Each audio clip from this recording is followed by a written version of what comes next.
बिस्मिल्लाहिर्रहमानिर्रहीम अल्लाहुम्मा सल्ली अला मुहम्मद व आले मुहम्मद। अस्सलाम वालेकुम जी।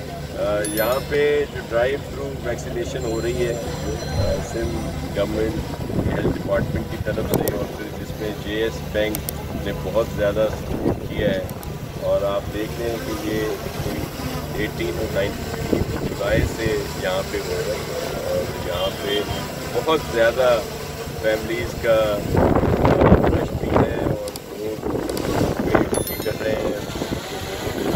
तो पूरी कोशिश की जा रही है कि फैसिलिटेट किया जाए। आज यहाँ पे ज़्यादा काउंटर और बूथ भी खोल दिए गए हैं ताकि लोगों को ज़्यादा इंतजार ना करना पड़े।